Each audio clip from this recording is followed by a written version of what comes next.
And we're live. At some point in time. Eventually. Yeah, you guys good. Are we good? Are we good or are we live? Because there's a big difference. Are we good? All right. Oh. Let me get my computer fired up here. Hold tight for a minute, everyone. You call your laptop Peter? I'm very popular, chum. Everything's a Peter. There we go. Bam. There's stuff on that that won't really. You're going to see a really pretty face. That's on a pretty. Okay. I was like, where's the rest of it? Actually, it did make perfect sense. I understood just what you were saying here. We built this city on rock. Welcome everybody to the always on time Genus Brewing live stream show. This is a live stream we do at exactly 8:45 Pacific Standard Time every single Sunday. We're never late, so you should always be on time too, because that makes a lot of sense. Logan's gonna give you the breakdown, and I'm gonna go get some coffee. Mark, you want tea, coffee, anything? Oh, tea sounds great. Perfect. Hey, look at that. I see a live stream. We already got people watching. Nice. Whoa. All right, while it's loading, we're going to go ahead and get started. So, everyone, welcome to the Genus live stream. This is a show that we do every Sunday morning at 8:45 Pacific Standard Time, and the general breakdown of it is we go through some general news, some beer news, some Genus news, and then go into a breakdown of a BJCP, that is Beer Judging Certification Program style of the week. Basically give you kind of the rundown of everything, what that style of beer should be, and then give you a list of all the ingredients that we think would go really well in that style, including a water profile. And then typically from there we go into a couple different discussion topics, and then we open it up to general questioning at the end of the more or less hour. So everyone, welcome and thank you for tuning in. I wanted passion fruit tea. By the way, apparently your name is no longer Mark, it is Marl. Morrow. That's cool too, I guess. For the I am like half cut off, by the way. I think I need to reframe a little bit. You're most of the way there. It's such an awkward shot. Yeah. Nice. Somebody's got from Baja, California. Hey, let us know how the audio is sounding too. We didn't do a real thorough audio check this morning, but I don't see any complaints so far.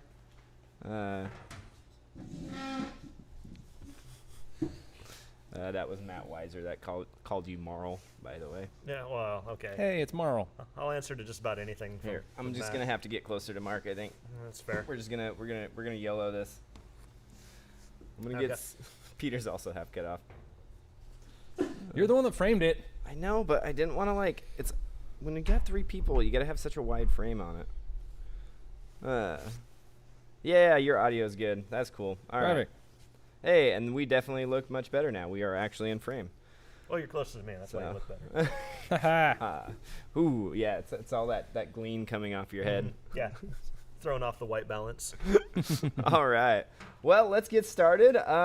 So Genus news. We have finally released our latest Will It Beer series, and that was an absolute blast one. I think it's the best one to date. So for those of you that have not watched it, please go out and watch that.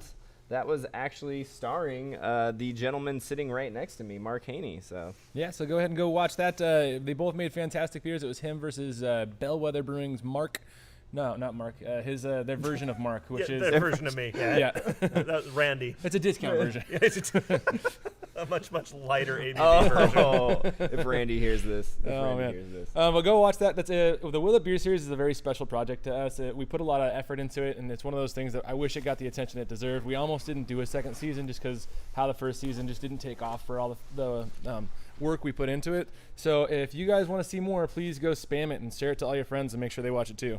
Show your grandmother. Honestly, we appreciate that more than ever because those videos, while they are fun to make, they are by far the most intensive videos that we put out for you. So yeah, we definitely like to see when we have kind of positive feedback on them and they get a little more views as a result. So otherwise, we also have a new winter warmer on tap. Sort of our take on I don't know what you would call it, Peter. Is If it an amber was an amber hefe? Like, if an amber was made more interesting.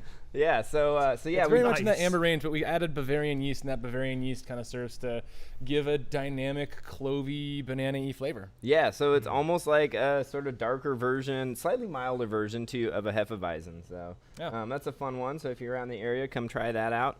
It'll be on tap for at least a week. So. We brewed a super high ABV beer. I don't know if you guys saw our hydrometer envy picture, but we brewed a beer that is going to be hopefully, what do we have to beat? We have to beat 14.7% now, 14.3. 14.3. Yeah. So hopefully higher than 14.3. Currently, as far as we know, Mark has the highest ABV beer in town, and so we got to try to beat it.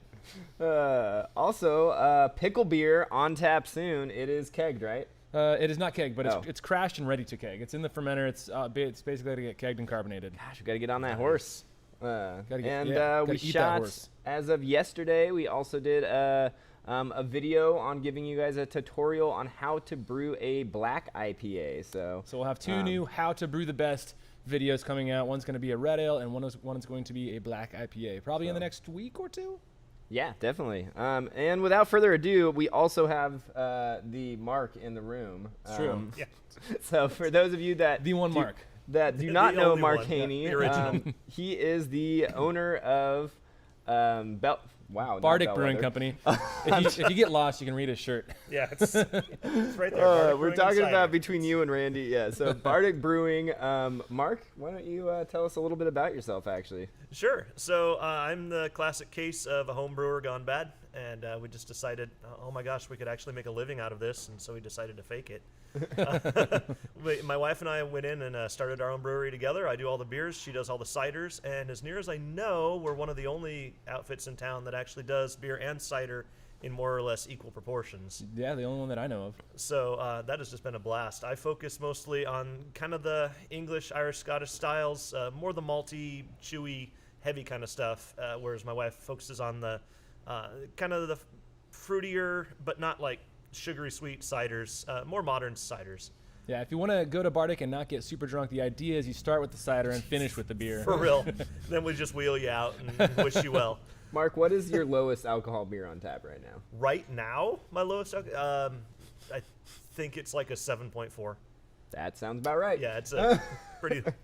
Mark One time is he accidentally notorious brewed a for session making- beer at 6.8. Yeah, that was a good one too. I really enjoyed that. I'm going to be remaking that one again. I have one all crashed and ready to go. That's actually 5.4. If you Oh, don't wow. believe that, it was. Whoa, it was an no, absolute I don't. It was an absolute accident. My grain mill wasn't set up properly. Oh, no. It's got an awful crush, but it tastes great. So I That's was good. about to say, what did you do wrong? yeah, it was the grain mill. That one's gonna go. That one's gonna go fast. Yeah, probably so.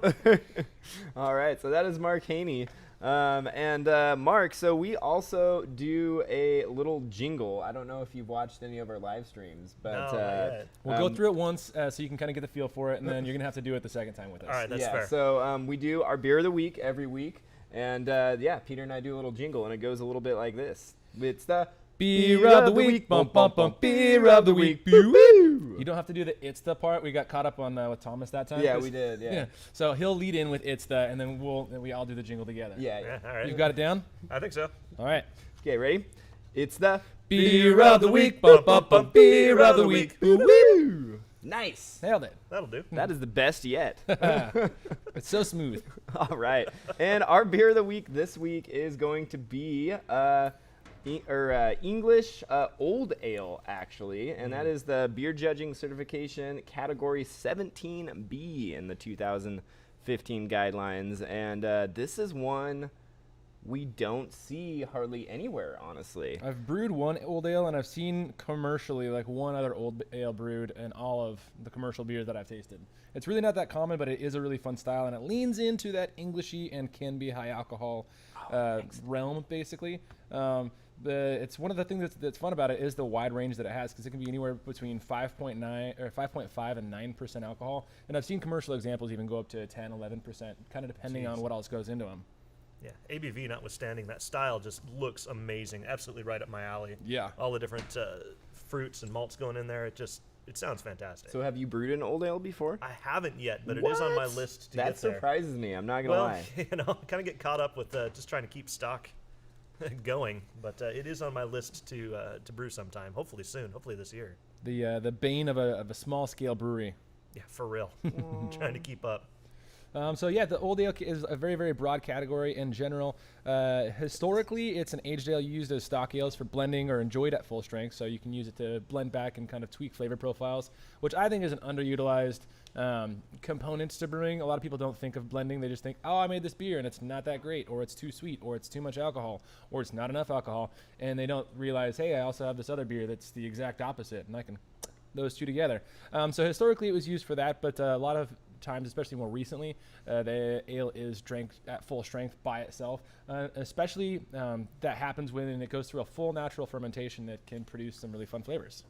Yeah, and what I like to think of when it comes to old ale is, when we're comparing to apples to oranges, barley wine. People are usually more familiar with, like an English barley wine or an American barley wine. And an old ale is almost designed to be a slightly more sessionable version. A lot of times they don't quite have the richness that a barley wine has, but they do have that same sort of aged quality to them. A lot of times they can pick up a little bit of oxidization. Vinous, I believe, is the kind of word of the week. Vineos. Vineous? Vineous. Finest. But All yeah, words. having that sort of wine-like character to them, or also, I always like, some people say leathery. I don't really get that one, but That's kind of more the tannins going on there. it's more to me, I think, of fruit leather. Yeah. Leather. Leather? Like fruit Leather roll-ups. pleather. No, not like fruit roll-ups. Forget that analogy. It's the fruit roll-up of the week. Yeah, and it does even say in the BJCP. I have the app, by the way. If you guys don't have the BJCP app, then it's going to be a lot harder to Mark's follow along with this downloading every it week. right now. Yeah, I've totally got the BJCP app. I'm not downloading it right here at the moment. But it does say in the overall flavor, it says that age is actually the most dominant flavor, and part of that comes from having the potential, I should say, for mixed culture in the yeast used. Yeah, and as for color-wise, most of them are going to be fairly dark, but that's not necessarily, just like with barley wines, it doesn't necessarily mean that they're full of adjunct malts. Generally, your malt bill is going to be pretty simple for them, and you're just getting those from those heavy Maillard reactions of a longer boil. And you'll also get a little bit of darkening just from the age, too. Yeah, That's a proper oxidation effect, which gives you kind of some sherry notes, and that proper aging and the oxidize actually does serve to darken the beer over time. Perfect, yeah. So, Or if you use some wood, if you ferment it in wood. which is really common. It's very common. Yeah. Although it does say, so it shouldn't usually be like first oak or anything like that, because it does say specifically that wood character shouldn't be dominant. It can be there, but shouldn't be like, this is a woody beer. Yeah. It's just a beer that'll give you a woody. Speaking of non-woody flavors, let's go right into our hop of the week. Mark has brought a fun one for us. Yeah, so we're looking at the Target hops this time. Not terribly common in this area. By this area, I mean literally anywhere other than the UK. Target hops have actually been around quite a while. They're old enough to vote, as I understand it. Not that I've ever seen a hop vote, but that's okay. It's one of those hops that was developed at some super prestigious college. I forget the name of it, but they were meant to breed hops. That's what they do. Descendant of Northern Brewer and Eastwell Goldings, I believe. Cousin to Challenger. Blah blah blah. Nobody cares about that. Basically, what it is. It's a really, really clean bittering hop. If you want that clean bitter flavor with a little bit of spicy citrus notes in there, this is a fantastic one to use. The higher alpha acids make it really great. You don't typically use it for the flavors that much, but I would very readily throw this into like a bitters or, what was the other one I was coming up with? I forget. Like English IPA? Yeah, like an English IPA. That was the other one. So if you want Anything that in the clean bitters range, taste, anything that's not going to be real grassy, Yeah, the even Target ESB hops would are going to be a probably fun work. one to do. ESB would work. Yeah. I start to encroach more on the maltiness on that one the way I do it personally. But the Target hops, definitely one to look into. And I like the fact that it's going to be clean too, because this is definitely a style specifically that we're talking more about getting all that character from age, but it can have a pretty hefty hop bill that helps basically balance out the aged character that you're going to get. Yeah, so we're talking spec-wise 30 to 60 IBUs. So Which puts it into IPA range in America. Well, the Americans that don't America very well. so it's actually a pretty bitter beer. But again, what Peter is hitting on is the fact that these are designed to be aged. And another nice thing about Target is I think the beta alphas or beta acids on it are actually pretty high as well. So it's going to be more shelf stable, and you're going to have that lingering balance basically as the beers get super old. Yep. So don't be afraid to kind of bitter that. I wouldn't even be afraid personally to bitter it even above 60 at least on what the calculators are going to tell you if you do plan on aging these beers out for say 12 months or more. I wouldn't even be afraid to like throw 80 IBUs at it for what the calculators will spit out because they're always wrong. I was going to say we know that they're almost always way under or overshooting. Yeah, Brian from Short Circuit Brewers probably maybe 2 years ago. It was after we did the IBUs Don't Matter video. Yeah. He put out a video where he actually did 2 different batches of beer side by side. One he used the hop spider, one he just threw the hops right into the boil, and then he sent the beer off to the lab to see how the IBUs stacked up against the calculators. Both were significantly under the calculated IBUs, but obviously the one that was in the hop spider was even lower. Yeah. I mean, there's all kinds of different reasons for that, hop age, your boil utilization, your chilling time. But we'll save that one for another day. But yeah, the bottom line is that the calculators will almost always tell you that your beer is way more bitter than it should be. So next time you're like, I just made 100 IBU beer because my calculator said it. It's probably more like 60. Yeah, I'm calling you out in my head. Let's go on to the malt of the week. The malts, we have a lot of fun with the malts of the week because there's so many of them, and because I'm stupid, I carry almost all of them. So this malt of the week is a fun one from Thomas Faucet. We talk about their Halcyon malt a lot, which is kind of the lighter side of the Maris Otter world in Thomas Faucet's malt catalog. We'll call it a catalog. But this is something a little bit on the heavier side in their malt catalog, and it is called Pearl Malts. Are you putting that on me? Sorry, I was distracted. Yeah, I'm trying to get some back and forth going. How are your Facebook friends doing? No, dang it, I'm caught. So Pearl Malt is so Pearl Malt is another one of those nice, light, clean base malts, but it does provide a sort of a level of sweetness and almost puffy body. Is the best way I can describe it compared to something like the Thomas Faucet Halcyon malt. Or even, compared to some other pale ale malts like Maris Otter malts or anything like that. It's not going to be as aggro as something like the Heritage Maris Otter malts, which we also love, which we did a video on, the 1823 from Baird's. So clean, but does provide almost a honey-like sweetness. I don't know if I want to quite go there. Yeah, I don't know. It's hard to call it honey because there's a lot of things that are more honey in the same world, but it offers a nice fluffiness and a honey-ish sweetness. We'll call it honey adjacent, but it offers a little bit of a sweetness that gives dimension to this style, and that's flavor that's going to carry through being aged out, which is what I really like about it. Yeah, so it's going to be a fantastic malt. Still has plenty of converting power, but just has a little bit more umph to it compared to something more basic like a 2-row or a Pilsner malt. I definitely think you want to build the base of this style with a more robust malt. And I think that's just where Pearl is a great option to throw at it. Yes, like Peter said, you could probably get away with one of the heritage varieties of Maris Otter. Honestly, any heritage variety I think would also work really well. We have our local maltster here, Link. I think using some of their malts would also be fantastic. Yeah, their English ale or their English malt is a really good one. Yeah, so I think something like that would be perfect in this beer too. I would just say generally go with the malt that's going to have a little bit more character, something with have more of that more character. breadiness, we'll call it. So Thomas Faucet. Thomas Faucet Pearl Malt is going to be our malt of the week for that. If you want to try the Link one ever, all you people out there that are within shipping range of us, let us know. We might be able to hook something up. Yeah, or Link might even be able to do it too. I know that they do have some options on their website. Hey, Trent Musha's on. What up, Brew show? Yeah, and I think they for a while they had an Amazon store. So I don't know if they're still doing that, but I have not checked. So. All right, let's go on to the yeast of the week. I like this one. All right. This wouldn't necessarily be the main yeast, but I think it's a really fun one to do if we're doing a mixed or blended culture. Our yeast of the week is Suburban Brett. Yeah, so I threw this one in there personally just because I thought it would be a fun change up, and I personally don't like things to be too overwhelmingly or cloyingly sweet. And so Brett would be a fantastic way, and this is the Suburban Brett from Imperial Yeast. It's their W15. That's actually a blend of, I believe, 3 different Brett strains? Or is it just 2? I thought it was their proprietary. I thought they made it themselves. I think it's a blend of strains, I thought. But I can look it up. But anyway, I know that we've had great success using that yeast specifically to dry up beers and simultaneously add more complexity to the finish of them.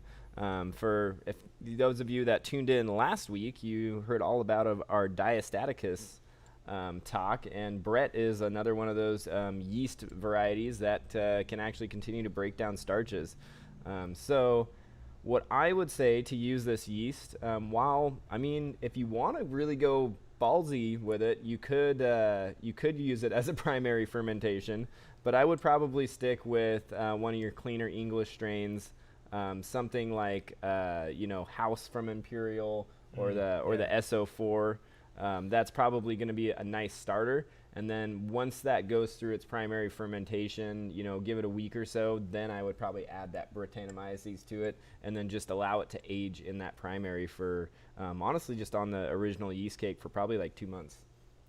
Fun tangent. This works really well in the ciders too. We actually use this one as the primary only yeast in our cider, and it's not overwhelmingly Brett. It doesn't slap you across the face as Brett. It's just...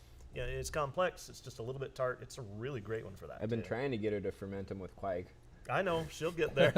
She'll get there. I almost had her. She has almost a full page of to-do notes. Yeah. Experiments. I was like, throw some quake at this. I really want to see what quake does to a cider. I'm gonna laugh when it goes through and it's like, you guys have a cider done in 2 days, and she's like, I'm doing this all the time now. Yeah, probably. So much less work. For those of you out there that are watching, throw a comment and let us know if you've actually tried to ferment a cider this fall with quake yeast, because I have a feeling it will turn out fantastic. Homebrew for Life just did a seltzer with the Lutra Quake. Nice. And it looks like it turned out really well. It was crystal clear. That's always good. Yeah, that's a big part of seltzers, though. I do think it's a single strain. I'm trying to look up which strain it is. Wow. But I think it's what they caught. They said it's got notes of tart cherry, and it goes really good on with wood in it. With wood in it. All right. Well, let's finish up our beer of the week with our water profile. As for water, we're going to be shooting for pretty darn close to a Burton-on-Trent profile. So... we're talking hard water, we're talking high sulfates, you're getting that minerality. I think with a big, thick beer like this, it's only going to make it better. Oh, yeah, absolutely. So we got 200 ppm of calcium bicarbonate. I'm just kind of throwing some rough numbers out there, so this is sort of a range for y'all. And then we have about 150 ppm of dissolved sulfates to only about 50 ppm of dissolved chlorides, so about a 3-to-1 ratio there. That's probably a little bit lower than Burton-on-Trent, but it's still going to give you a nice kind of drier, sharper finish to the beer. And then as for sodium, less than 10 parts per million. Really don't need that in a beer like this.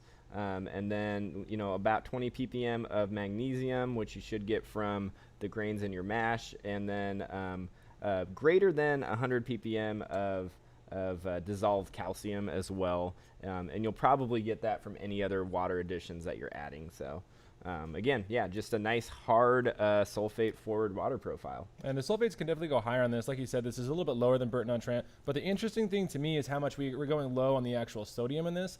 Even though the chlorides are still within balance or in a balancing range up at 50, that sodium going, there could be 0 sodium realistically. And that has to do with the fact that these beers are very aged, and also, especially on the higher alcohol end, malt dominant. And so the sodium is really not going to offer what you need like it would in like a lower alcohol beer or a lighter beer that you want to still have that malt presence. Yeah, exactly. Sodium's kind of I feel like sodium's the underdog of water chemistry. Nobody ever cares about sodium, but it does actually have a significant impact on the mouth. All the Germans have more sodium. Yeah, on the mouthfeel of beers, and I love doing that on lighter colored beers. So you getting a Sunday delivery? I don't know. I think that might be Scott taking our. That's probably all right. Sorry. We're gonna get some cows. Some cows. Yes. And then here's for the first discussion topic. That is our beer of the week. Peter is buying cows. Yeah. No, he's not actually. So, how to buy a cow? Genus Brewing and Dairy. That's right. I do have a pipe dream of getting a mushroom farm going. That would be awesome. Right? Genus Brewing and mushrooms and dairy. Oh, jeez. Oh, jeez. But that is, let's start with discussion topic number 1, which is really how to hone in an English style. We'll kind of lean into you, Mark, a little bit to kind of talk about your strategies. Sure. And then we'll go into some kind of specific things with just general strategies for these. What's your take when you think English beer? What's your jumping off point? The first point I start with those is focusing more on the malts than on the hops. In this area, at least where we live, the Pacific Northwest, I swear everything is about the hops. And so the first thing to do is forget that. And so I try to select more of the more heritage grains, but the stuff that just has the really good mouthfeel, the stuff that you would just grab and eat on its own anyway. Once you get the really good body going, maybe... Like I already have. Which, I mean, don't we all? Anyway. Once you focus on the body and the maltiness, then you start building up the richness of it. You want those almost fruity, bread-like candied fruit notes to go on in there. And so if you're headed that direction, you're at least headed to the right part of the world. And so in my experience, that's kind of where I go. Beyond that, it's just doing all the homework. Grab the books. What is this style typically done like?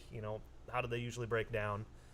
It's nice where we are too, because not only are we in hop capital, people kind of underplay the fact that we're also in the malt capital of the world. There's grains grown all around us.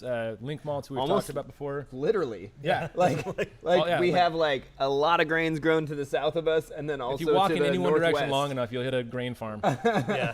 But we have Link malts too, which is a local malt stir, and the grains that they malt with, a good chunk of them come from Colfax, which is about an hour drive south-ish of us. Yeah. And then they're actually malted like a 5-minute drive that way. So yeah, and then there's another place that grows them, another 40-minute drive out to over the by west. Deer Park area or Deer Lake area. Yep.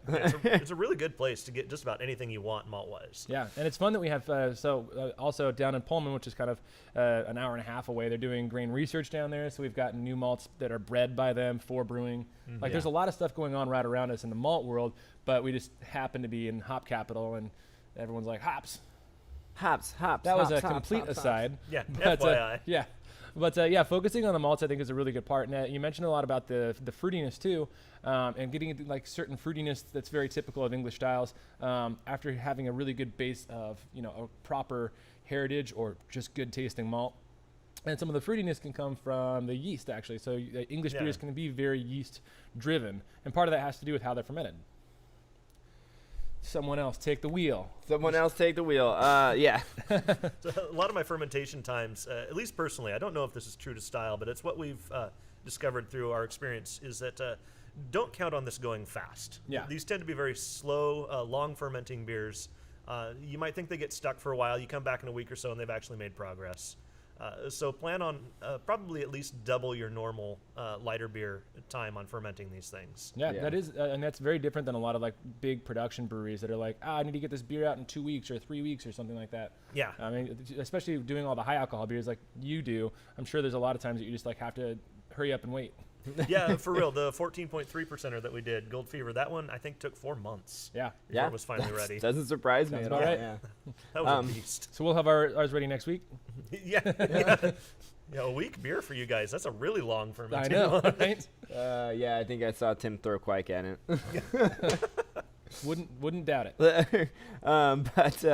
So Quake and turbo yeast. That's how we're fermenting ours. Another thing that I know with my experience with English strains particularly, they seem to be pretty sensitive to temperature too. What temperature range are you usually fermenting in? I usually shoot for the 65 to 68. Nice, yeah. Around that ballpark. And that seems to be really where they're happiest. Yeah. I tend not to like to get over 70 degrees.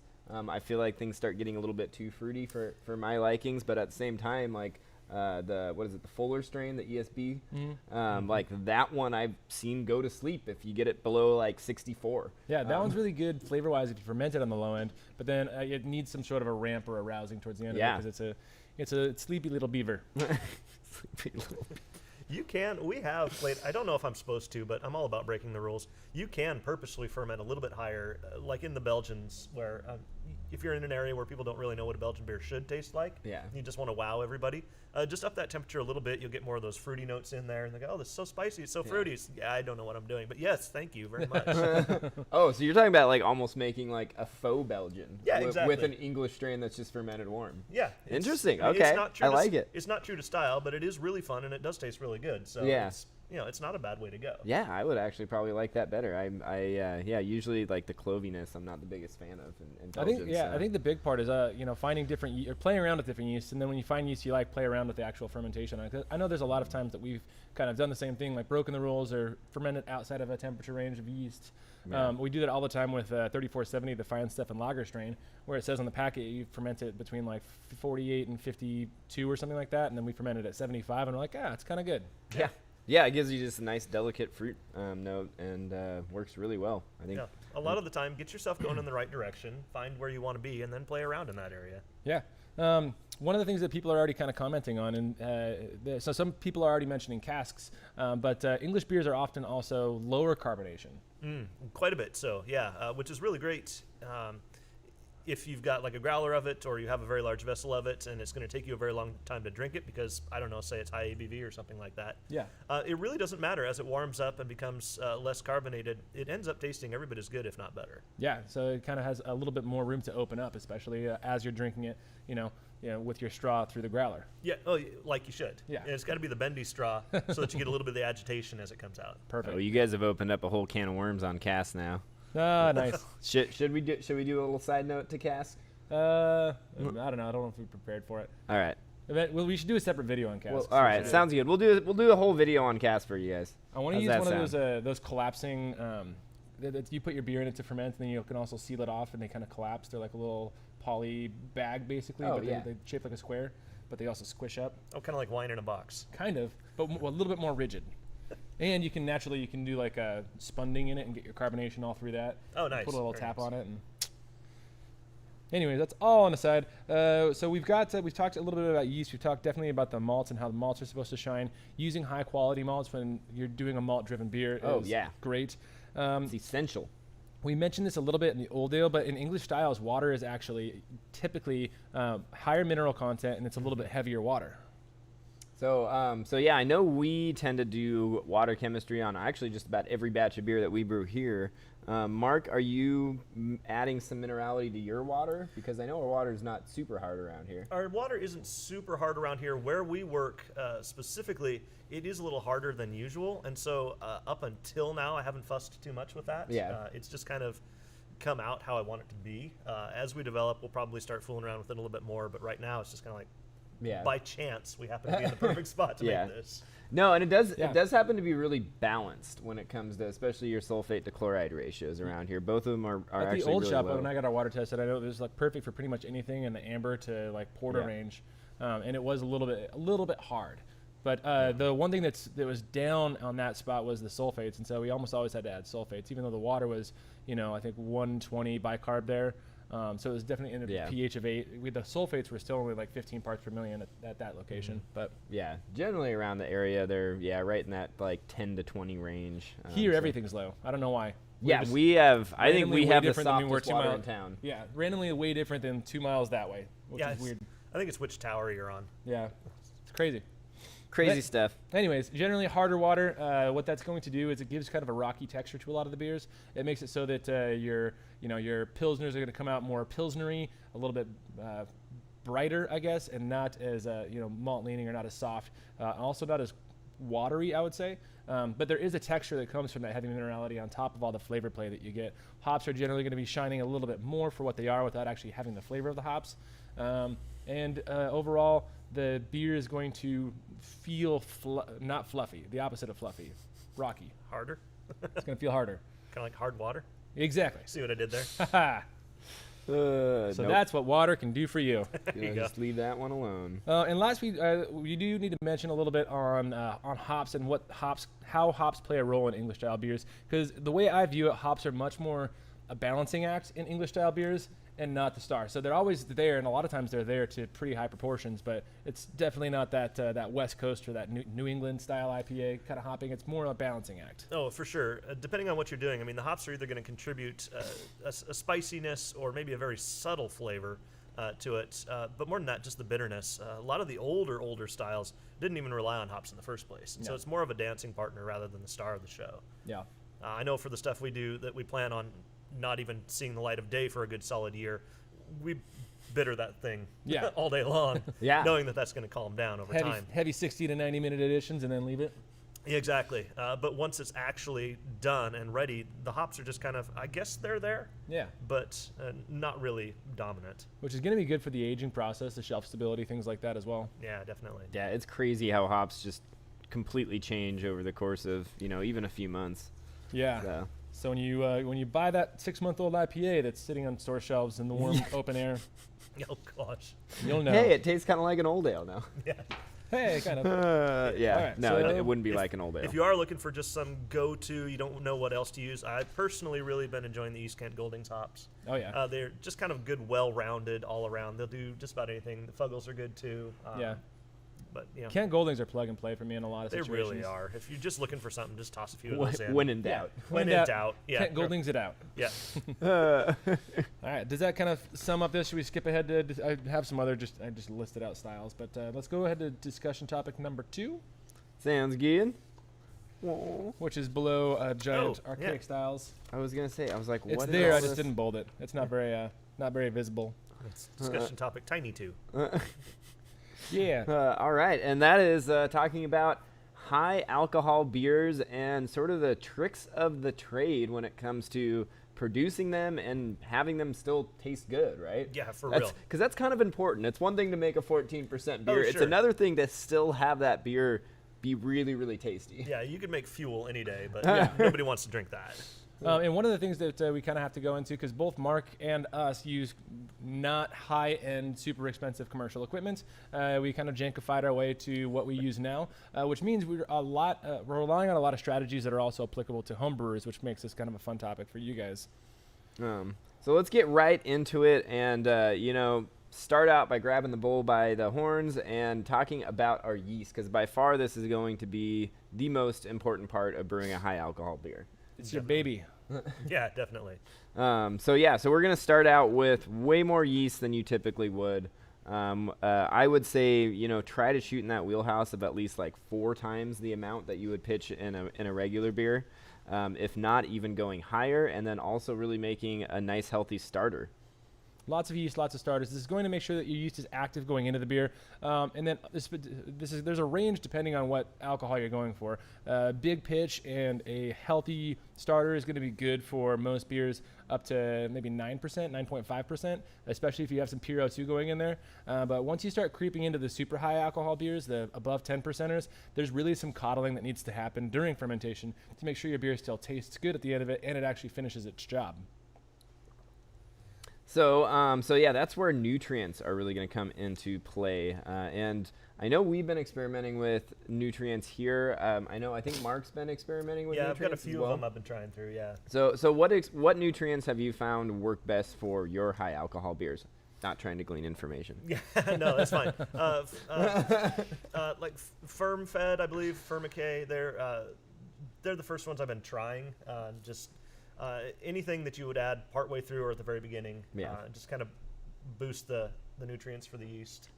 So having a good start with basically some free amino acids, right? Yeah. We're giving those to them, and then we're also giving them, on top of that, just the overall building blocks to start dividing and start growing. Zinc being an essential mineral that most nutrients are going to have, but is necessary for yeast sex. Yeah. And this is really where I guess kind of your more generic yeast nutrient will come into play, which is really good to have in there. But then after things start fermenting and after we start getting some alcohol in the beer, we start building that, we call it osmotic pressure, just the overall stress on the yeast cells. Generally, we're also going to want to hit them with a second nutrient, right? Mm-hmm. And that's going to be what is it? It's the one that keeps them from having a stuck fermentation. I can't actually remember. That would be, so it's going to be firm, what's it called? nutrient vidend. There you go. So yeah, it's also known as yeast energizer. So a more generic one might be called yeast energizer, but with the Lalaman products, which is the ones that we usually have because we buy for more flavor, that's going to be nutrient vidend, which prevents them from sticking. So yeah, so adding a second nutrient, and I know we've added that in at various points in the fermentation. I mean, as a ballpark, a week. It kind of depends on where it's at, and it depends on the gravity of the beer. A lot of, like, again, when you get to that 10-11%, still probably not if you got nutrients in the beginning, you're probably good with some additional coddling. We'll mention some other strategies down the list here. But once you get into that super high alcohol range, that 13, 14, 15, we're going for 15. Percent range. Do it. then adding the nutrient vidend becomes almost essential because there's a lot of times that your yeast are going to want to just stop. There's also in that so grains actually have a micro amount of oils as well, and those yeasts will start to try to pick up the oils, and there's also going to be fatty acids produced just with yeast multiplication, and so that can inhibit fermentation towards those later stages. And so a little bit of nutrient vidend or energizer, and then also some DAP if you depending on where you're at, just some free aminos in there to get the yeasts munching. Yeah, and also make it so they don't produce bad flavors.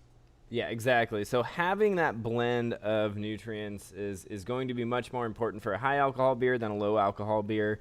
It seems like you'd be like, oh, I add a nutrient to it, I'm good.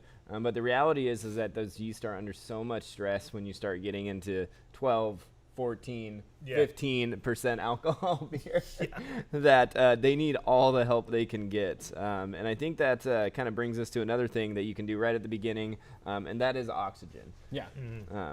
So Mark, I believe you put in, is it Pure O2 or do you just have a bubbler in? No, I just had a bubbler in it for now. We'll be upgrading to Pure O2 here probably pretty quick, but for right now it's just a bubbler. Just injected it straight into the line as it was going. Gotcha. And so do you do that as you're transferring, or do you do that while it's actually in the fermenter for like the first few hours? So we did that in a couple places. One was for the yeast starter to get that growing as viciously as possible. which you always want. You always oxygen want to do that for a yeast starter. Yeah, but then in the fermenter itself for probably the first day or so even. Okay, yeah. Just kept the whole thing recirculating back on itself, oxygenating. Kind of get that yeast into the growth cycle before finally pulling the plug. And exactly, yeah. So that's actually a really cool thing that you're talking about. I think most people don't realize that they see oxygen in these New World IPAs as being a bad thing. It's it's the devil. Keep it out. But the reality is for the first usually 12 hours or so, those yeast are going through what's called their lag phase, and having oxygen available to them is actually really beneficial to their health. So you're saying 12 hours, even 24 hours. Into post pitching is actually going to benefit those higher ABV beers. It's really going to help those yeast get off to a better start. Get stronger. Yeah, exactly. So which you're going to need strong yeast to get up there. And I know we've actually done that same thing too, where we've actually bubbled up. I think we've used Pure O2, but in the fermenter where... And even after active fermentation has started sometimes. A lot of people are afraid, like, as soon as fermentation's done, you can't add oxygen. That's not true. As long as their fermentation has, roughly 30% or less currently fermented, that oxygen's still going to get scrubbed out. That oxygen's still going to be used, and it'll slow the yeast down immediately in fermentation, but it'll also grow more yeast that'll keep the fermentation going for longer. Yeah, so. I know, especially with some of those bigger batches, we've done that where we've oxygenated the wort, let it go for a day. You can see it starting to take off.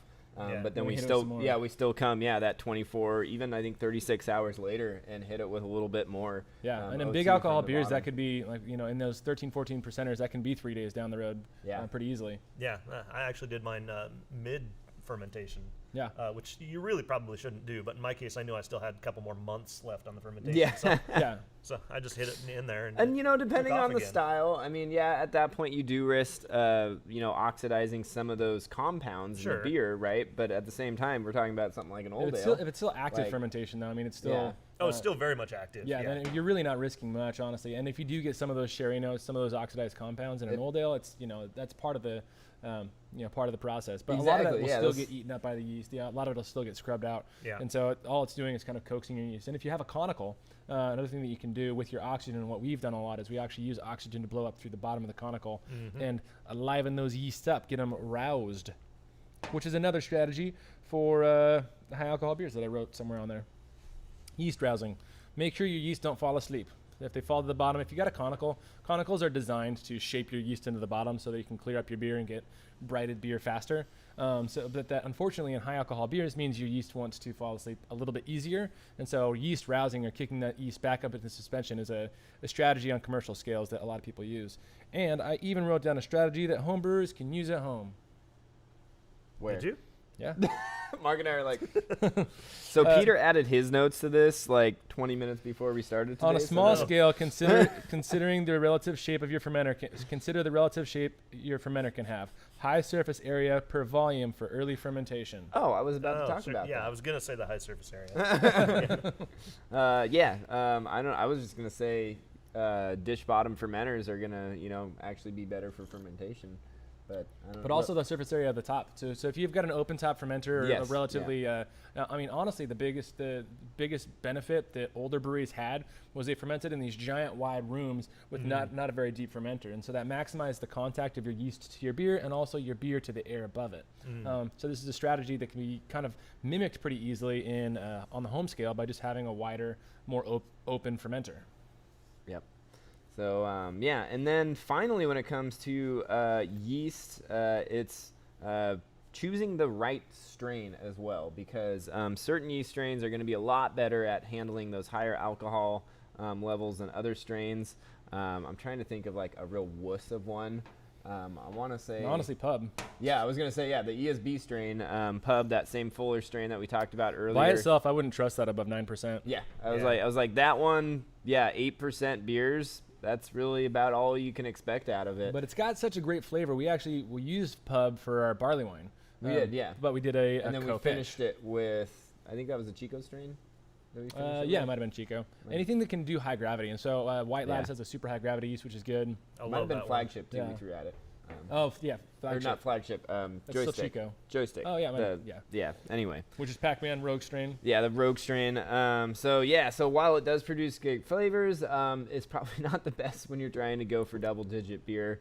But the flavor is so good. And the reality is Brew Show mentioned Hot 18, which we also have. We've used that in a couple of beers to finish them out. It works great. Yeah. Hot 18 is also, Randy uses that for his Brut IPAs because it's also an enzyme producer. It's diastaticus, specifically to dry out beers, but it's not going to drop all your beers down to 1. It might drop them down to, a really heavy like 11%, or it might drop down to 1.012 or something like that. So from Fermentis. Whoa, so using strains, what strains would you recommend, Mark? I really like the White Labs one, the WLP 099, I think it is. Okay. As I understand it, it's an English style. It's just been heavily modified to do, they Super claim high up gravity. to the 20s, but I mean, you really got to baby it to get it up there. Yeah. But that's been the one I've been really favoring. I will start out with Darkness a lot of time from Imperial. I really love the flavors that gives off, but I would never trust it to go that far. Yeah. And so I'll start off with that, but then I'll switch over to the White Labs Super high gravity. Yeah. Yep. Darkness can go relatively high. I would probably trust Darkness up to 11, maybe 12%. Yeah, but not much beyond the 11 or so. I think I have pushed it up to 11 myself. I think one of the ones I have on now is our Scotch Ale. Okay. Yeah, I pushed it up there, but Your 11% Scotch Ale. Yeah. No big deal. Nah, No big deal. it's nah. That's his wee heavy. Yeah, very, very wee, very heavy. Wee, very heavy. It's this 200 shilling Scotch. Yes. It's not actually a style. Co-pitching is a strategy we use a lot. So don't be afraid if you want a certain flavor profile to start with that flavor profile, and then choose a second yeast just to get up into that high alcohol range. If you haven't heard yet, high alcohol beers can be very expensive to brew. Oh gosh, yeah. So, but you're going for something that's special, and so I think it's worth it to, you think of those 11, 12%ers that you buy in the store and how much you're spending on one bottle. Yep. So. Well, and it's, you do, without doing all these techniques that we're explaining, you do risk actually more or less ruining the beer, because if it doesn't finish out, I've actually had it happen to me where I've had like stouts and stuff that don't finish out, and you just end up usually dumping the beer. You try to wait on it, and after 6 months later, and it still just tastes when like... in doubt, add Brett. Yeah, it tastes like super Late. sweet sugar nastiness, and you're just like, nope, it's just not going to happen on that one. So, if you're spending, say, $60 on a 5-gallon batch of beer, to spend that extra, say, $10 or $15 to really ensure that batch is going to turn out, it's going to be well worth the investment. Yeah.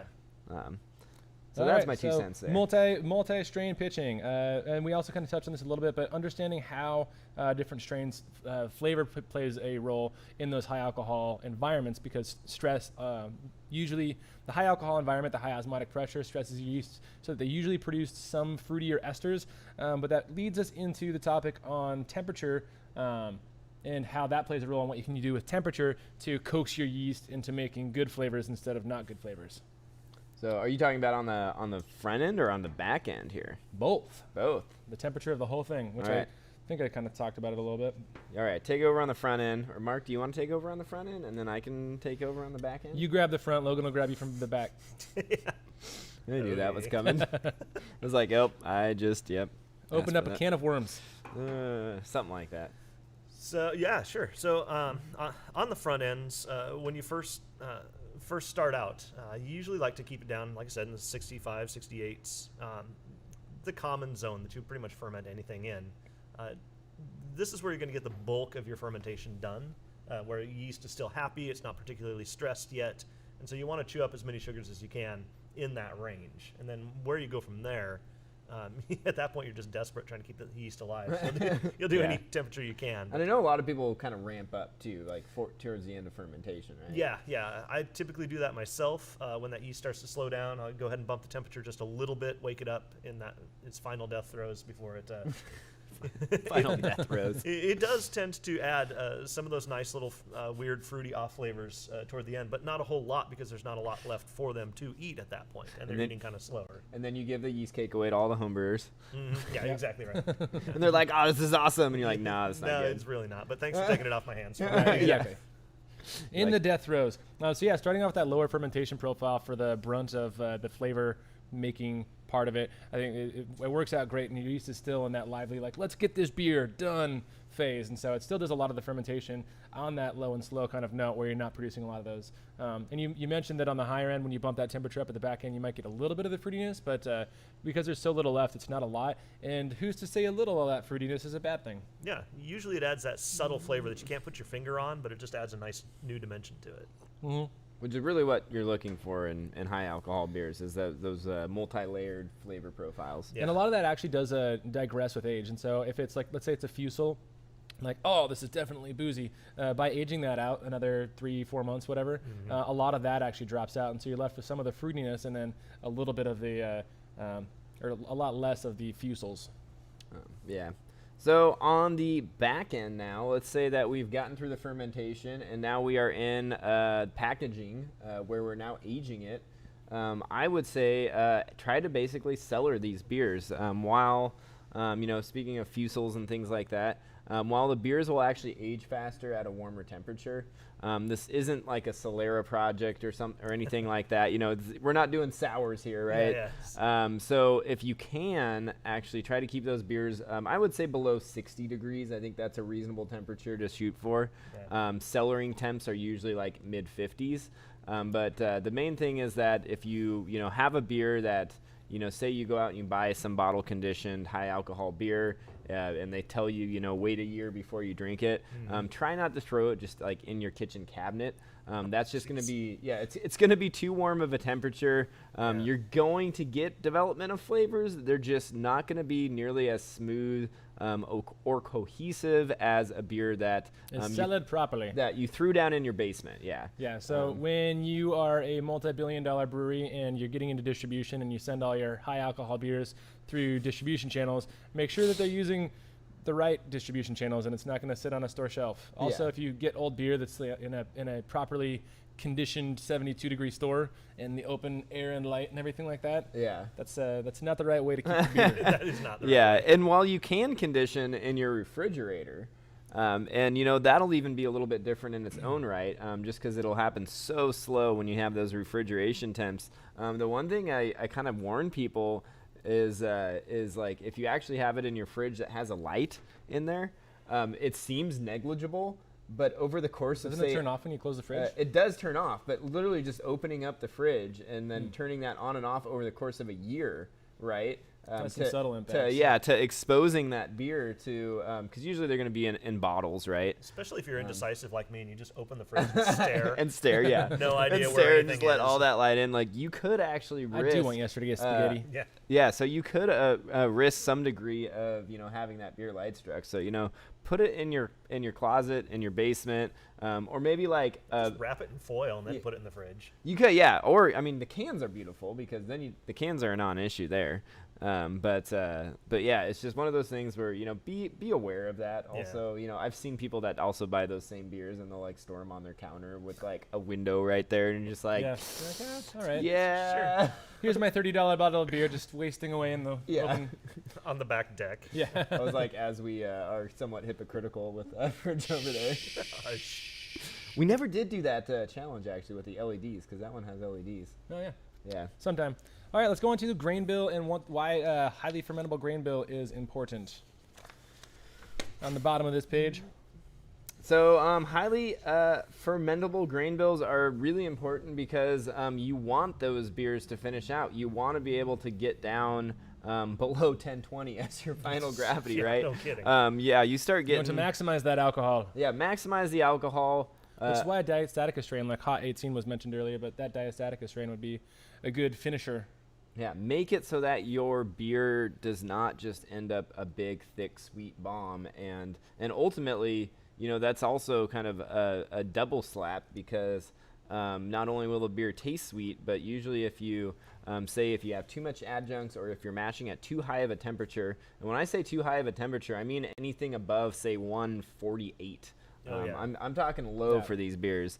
And you'll end up with a beer that doesn't finish out. And so you are shooting for your 14-15% and you end up with 11. And now you have 11% beer that's at 1030 gravity. That's and you're just kind of going, oh, what And did I now do? it's sweet and boozy. Yeah, now it's Nothing wrong with those styles of beer. That is a style. But at the same time, a lot of these times you want something a little bit drier because you're going to get some sweetness from the fruitiness of the yeast and some sweetness from the alcohol itself. Yeah, there's going to be a lot of big flavors going on in here anyway. You don't need to mash at a higher temperature to get even bigger flavors. Yeah. It's just ridiculous. And considering, the same kind of thing goes for a lot of people who they see the end product, they know what they want the beer to taste like, and they try to build all that into the malts that they're using. And so they're using, it's like, it's a sweet beer. I need to use crystal malts. I need to use aromatic or melanoidin malts. A lot of these beers do grade a single malt. As long as you got a good base flavor of malt, the conditioning process, the aging process, the fermentation process, how you boil it, that's going to have a huge impact on flavor. And so if you're adding all these specialty grains to it at the beginning, you're overcomplicating it. Yeah. Yeah. And if anything, I would say to go almost the opposite direction of, even adding some sort of simple sugars, more fermentable sugars. Do you do that, Mark? Or I have. I've done it both ways. The simple sugars are a really great way to kind of overcome the too much flavor problem. It's really good if you don't want to use also, like you said, $60 grain bill or something like that. You just add a little bit of dextrose in there. What's your go-to sugar? I do use the dextrose a fair bit. I also really like brown sugar. Lately, I've just been throwing more grain at the problem and just boiling it down a lot more. I think that 14.3%, despite being as black as this table, that was actually made with a Pilsner malt. Wow, nice. That is actually awesome. I love beers like that. They're just like, yeah, that's Pilsner. Yeah. And then people are like, no, this isn't Pilsner. You're like, yep, it is. 5-hour boil later, you get all the Maillard reactions going on there. And who knows what else happening in it? Yeah, that'd be a fun. Actually, I think we've been challenged to do that almost every week for the last 5 weeks. And someone's like, Pilsner malt, will it stout? Will it stout? Yes, it will. 3 days later. Just about. That boil took blooming forever. So when it comes to the grain bill, the answer is keep it simple. Keep it simple. We're talking low mash temps. You could throw in, I feel like, a little bit of melanoid malt if you want to cheat a little bit and not do those extended boils. I would definitely balance that out with some simpler sugars. Brown sugar, like Mark said, is always a great one. Even things like honey, if you know what you're working with there. Yeah, exactly. Yeah. Something that's going to ferment out more or less completely and actually help dry that beer out. Yeah, you've already committed to a long process. You might as well not cheap out on the boil too. Go ahead and give yourself a long boil time, and then you can just keep it simple. Get a lot of those flavors from the cooking process. A lot of the stuff that we have left on this list, I think we've kind of already touched on. Just to kind of reiterate, you can use a lot of bittering hops because this will age out, and so don't be afraid to go heavy on the bitterness. We got time as your friend. Well, we haven't touched on so much what to age in, though. I know neither of us really do a lot of oak aging, but... Not as much, although I have just discovered the joys of barrel aging. Yeah. And just getting into that, I mean, it's like everybody, they have their first beer. Everybody, brews a stout or an IPA first. That's what you do. Yeah. Everybody grabs a bourbon barrel first. That's just what you do. And so that's where I started. We'll branch out from there. But barrels are not a bad way and a pretty traditional way to age your stuff in. Yeah, because they not only have great flavor in them by themselves, but they also allow a certain amount of oxygen to come in. Mm-hmm. So you get that kind of proper maturity that comes from the older styles where you get that sherry-like note. Yeah. So no, I don't think there's too much left that we haven't already covered. Should we go on to Q&A? Other than, I would just say for aging too, for the time of aging, expect 3 to 5 years. Yeah, 3 to 5. No, I think 3 months to 5 years. I think a good rule of thumb for the high ABV beer is a month time of aging for every % alcohol. I feel like that's a good place to start with. I mean, most of my IPAs are like 7%. For high alcohol, yeah. For the beers that you're designing to age. So yeah, this might start with I don't know, a Doppelbock at 8%. Right, but that's also a lager, though. Yeah, that's a different. I guess that wasn't the best one, but I don't know. It might start with in that sort of 9% range, and as it goes up, you're going to be looking at basically 9 months to a year and a half. Just taste your beer every day until it's in until the right it's spot. gone. Yeah. Yep. Then when you're at the last, I was glass, like, I've done that before. Yeah, I have. That was so infuriating. I did that with a barley wine once. Get the last bottle. Oh well, now it's done. Great. It's perfect. Oh. All right, let's go on to some Q&A. I know we've seen some other stuff. One that's right here is asking if the beer ends up too sweet, would you add AMG? And yes, that's kind of the same thought process as using the HA18 yeast from Fermentus, where it's diastaticus, or even using something like Brett that's going to create enzymes and break down those sugars to continually ferment the beer during the conditioning process. So, yes. Any idea how a bus tub would work for a shallow fermenter? Topical litter something. I think it'd work fine. As long as it's like a food grade plastic or it's not a plastic that's going to kill you with the acidity and the alcohol solventing all the BPA out of it, probably fine as long as you can seal it up at some point in time. Kent, great show. I have a keg system and wanted to get a conical fermenter. Comments/suggestions. Do I store beer in a keg carbonated with CO2 attached? Wanted to get a conical fermenter. So there's a new really inexpensive conical fermenter that's either already out or about to be out from Anvil, which is a subset of the Blickman engineering group. So I would say for the price, the Anvil is probably the best way to go. I know Blickman also has a new G4 series coming out if you really want to spend the money that's going to be really good. But other than that, I think you can get away with some pretty quality stuff from either Spike or SS. We got a question for Mark about what he serves his English ales out of, and I think we kind of answered. They're wondering if you do cask or keg, and you don't do any cask right now. I don't do any cask yet. I have one, and I will use it, but I'm just waiting for that special beer to put into it. Yeah. But right now, it's all just kegged. Give me a call when you want to start that up. I'm a cask ale nerd at this point. Fantastic. There was a second part of that Kent question that I forgot to get to. He says, do I store beer in a keg carbonated with CO2 attached? I'm not 100% sure. You might have to give me some clarification on what you're asking. But after you get the conical brighted, basically, you do a yeast dump. Make sure that if you're going out of the bottom port, there's no more yeast going into the bottom port, or you can just keg off of the sample port or racking arm. Yeah. Mm-hmm. Then you should be able to, depending on the conical, actually pressurize in the conical and get some if it's like the G4.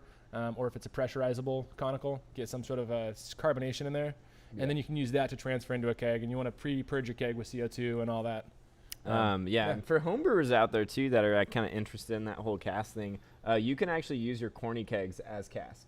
Cask ale, in a nutshell, it's naturally conditioned. People are probably going to call me off, on the nuances of this, but call me out. Call you off. But yeah, you can literally transfer your beer into a corny keg, prime it like you would a big bottle, and that's really cask ale in a nutshell. And so yeah, you're gonna prime it. You're gonna let it go through that little secondary fermentation, force carb up.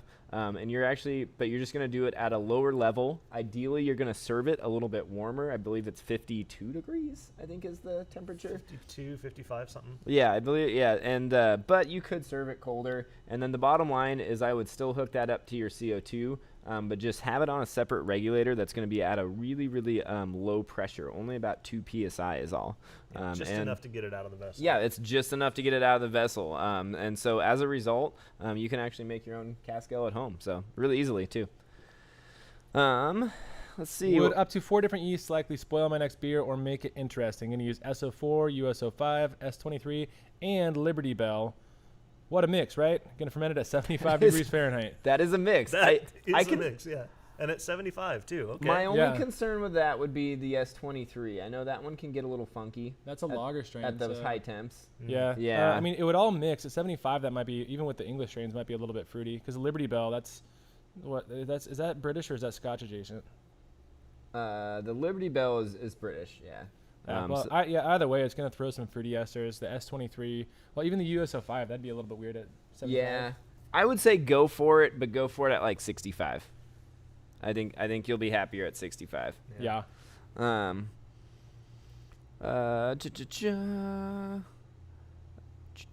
Hey, there we go. Somebody said Quaking fermented my cider dry last year to 0.999, back sweetened with freeze separated cider. Tasted great. Awesome to hear, Edwin. Yeah. And the fact that it fermented dry, actually, that's people get surprised by that, but that's just the nature of the beast. Cider will always ferment dry. Oh, always. It is 100% fermentable sugars in there, so no matter what yeast strain you throw at it, it should go down to 0. Mm-hmm. Or 0.999 yeah, because I was gonna say, if it goes down to 0, you've got a real problem. Because alcohol. Yeah. Well, okay, 1.000. No, it goes down to 0. Then it's just like straight zero. You drink it and you float. Yep, that's right. It's like helium Jesus, cider. all right. Golly, peanut gallery over here. Yeah, I like your screen better. Yeah, you can't see his. Oh yeah. Matt says that you brew English beers but with American ABV. Yes, that is the best description. Yeah, I don't brew traditional English beers. I brew English beers like an American would. So it's kind of like when you try to make an English meal, it's way saltier over here. Same thing. It's like when Spokane breweries try to brew malt forward beer, but with way too many hops. Yeah, exactly. I totally made this like amber ale. I threw a half pound of hops in it. Late edition, YOLO. Yeah, right. Any idea how to ferment in a vacuum? Huh. Well, start with a clean vacuum, because if you get those dust bunnies in there, that's going to throw off a really bad flavor. Dyson is good. I've heard. I don't think swirlies. Yeah. I don't think that would work very well because you'd boil all your beer off. Yeah, it depends on what kind of vacuum. Yeah. Yeah, I guess at room temperature, what pressure would the alcohol come out? That's a great question. I mean, you'd already be losing some of the aromatics from fermenting in a vacuum. So yeah, I mean, don't do a hoppy beer. Might be a fun experiment to try, but I don't know what you'd get out of it. Yeah, that's pretty weird. It's like the exact opposite of pressure fermentation. Looking for more questions. Keep sending in your questions, by the way. We will continue to answer them for a few more minutes here. Maybe 10 or so. We'll see. I don't see anybody knocking at our door, so. Not yet. The CO2 gases. Yeah, that's a weird question with the vacuum stuff. Their thought is to reduce the stress of CO2 on the yeast. Kind of like degassing it. Yeah, so I guess they're talking about degassing degassing it. Yeah.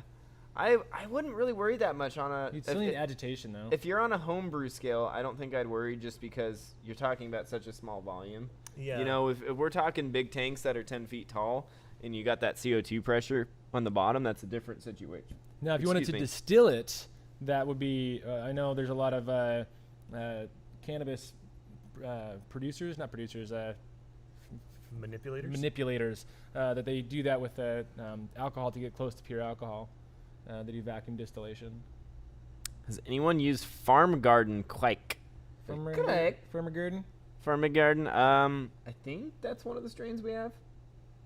I'm gonna fact check this. I don't believe we do, actually.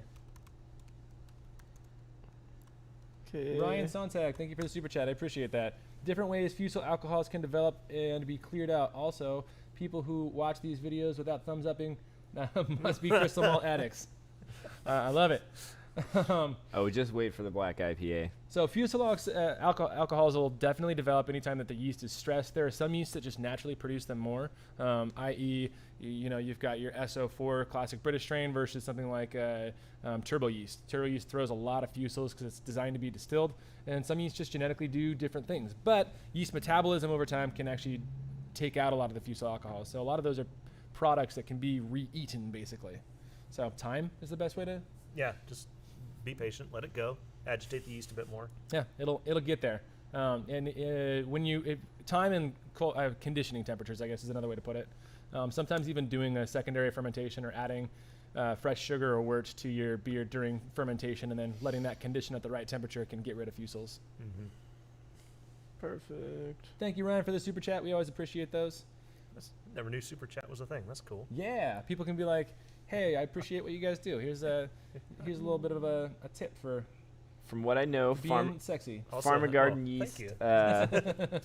The Farmer Garden Quake strain is Farmer Garden. only available from White Labs, and I don't believe we have used it. So. You don't think Bootleg's done it? I don't know. I don't know if Bootleg's done it. I'm only seeing it from White Labs on here, so I don't know. We might have to give it a try though. It sounds interesting. Red apple, slightly sulfury, floral, tropical fruit, slight tartness. When you ferment like 10% with the yeast. So interesting yeast strain there. All right, on to the next question. What is Mark's go-to original English ale? My favorite is the English barley wines. They're nothing like the American barley wines around here, which are just a game of how many hops can you throw in there. But I love a good English barley wine with all the emphasis on the malts and the caramel. That is a good evening sipping beer. I love those things.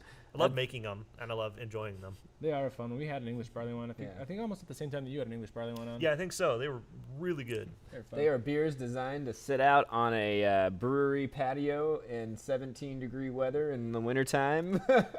Yeah, Celsius would be okay. and then chug five more. What I really love about them is you can pour them cold-ish, but then you take a good solid hour to drink them. And as they warm up, they change. It's like getting a new beer every few minutes. Yeah. That's something that I think most people don't realize about those. You higher can take alcohol longer than beers 5 minutes to drink a beer. Is that they should actually be served at warmer temperatures to really allow them to open up. Otherwise, you're kind of hiding those flavors when they're served like really, really cold. I serve all mine at really cold temperatures, but then I just expect you to take a longer time to drink them. That's true. Yeah. But we also serve them in smaller glassware too. Yeah. So having that smaller glassware, higher surface area. it allows the beer to actually warm up faster too. So that's kind of that's a designed thing.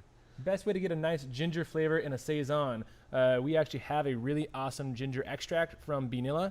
If you go to benilla.com, they have a flavorings and extracts section. I wouldn't suggest most flavors and extracts in most situations, but that particular one is just beautiful, and it's that perfect ginger note. I just throw ginger in. Me too. That's the other way to do Just it. take a hammer, crush that thing up, and drop her on in. My one downside to throwing ginger in, if you want subtlety or if you want the right amount, is it's kind of hard to gauge exactly how much ginger should go in. Yeah, I'm really surprised you used the words ginger and subtle in the same sentence. I didn't know that could happen. So. Yeah. Hey, thank you, Kent, for the super chats. Kent he looks like he has a keg system and he wants to get a. That's the first one he answered. Oh, you already did that? Oh, Yeah. never Or mind. You can answer it again if you want. No, I'm good. Never mind. Oh yeah, it jumped up. That was my computer being weird. Ideas help us Technology. But thank you. Yes, we appreciate that so much. Top to the so now we're on all the open fermentation stuff. Everybody says Hornadal Quake is the bomb. I mean, it will blow up beer. That is for sure. What's your go-to English barley wine hop schedule? Ooh, that's a great question. Oh, geez. For most of those, usually I just throw in some East Kent Goldings at the very beginning, 60 minutes, 90 minutes, somewhere around there. And I usually just leave it at that. Sometimes I will add a little bit more just at Whirlpool at the very end. Just add a little bit of that spicy note to it. But for the most part, I just add the hops at the very beginning for the bittering notes that will calm down over time. So very few. I think we're in the same boat on that. We do pretty much the same thing. If we want to try to get a little bit of extra pizzazz or, earthy lemoniness, we might do some Kent Goldings like late edition. But it's usually like, it might work, it might not. Don't really care that much. It's the bittering editions that we care about. Mm-hmm. Yeah. I know in the past I've actually done like that really rare like 20-minute edition sometimes, and I don't know if that necessarily works out for the better, but I feel like in a beer like that it wouldn't hurt. Definitely things like 5-minute and flame out editions are more or less a waste of hops. Someone's asking high or low conditioning temp for removing fusels, or is there no simple generalization? There really isn't a simple generalization, but as long as you're conditioning below, I would say 68, it's going to happen. But for long-term aging, then you want to get that even lower, like 62 to 55. Yeah, for sure. It helps the beer age in a smoother fashion. Will Baldsman asks, "What's your head care routine?" Gillette. It is the best a man can get. No, just every couple days, shave that sucker off, moisturize, keep it nice and soft. I just water mine. Yeah. Chia pet. Chia. I don't see a ton more questions. Someone's asking T58 versus 3711 or Omega Seisenstein. 3711 is probably my old go-to. However, we just use the Jovaru, which is a Lithuanian farmhouse Saison adjacent yeast. And that was really tasty. So Peter really likes those adjacents. Yes. But yeah, if we don't have too many more questions, we're probably going to start working on getting this thing closed out. Maybe. Well, yep. Looks like we are all caught up on questions. All right, everyone. Well, we are going to for super chats, and thank you all for tuning in. Call it a wrap for this week. Mark, thank you so much for joining us. Before we close up, tell everybody how to look up your brewery. I don't know, plug yourself. Shameless plug time. That's what it is. Shameless plug time. Excellent. So you're going to be on Facebook or Instagram, or I suppose just Google. Look up Bardic Brewing and Cider. We're usually the first ones to pop up there. Yeah, that's pretty much it. Awesome. Well, thank you. Facebook and Instagram are going to be the go-tos. That's where you're going to find us the most. Thank you so much. What's that? Reverend KY said, love the ingredient challenge. Yeah. Reverend, you know what? Yeah, keep sharing it. Everybody share that Willet beer. We want that to get like 20,000 views, and then we'll hop right on the next one because those are fun. That was a blast to do. I love that. And yeah, otherwise, thank you, everyone. Thank you, everyone, for tuning in. We do this every week at 8:45 a.m. Pacific Standard Time. Yeah, and I think that's it. Like the video, subscribe to the channel right now. Like the video, subscribe to the channel right now. Check out Bardic Brewing again. Check out Bardic Brewing again. Thanks, everyone. Thanks, guys. Cheers.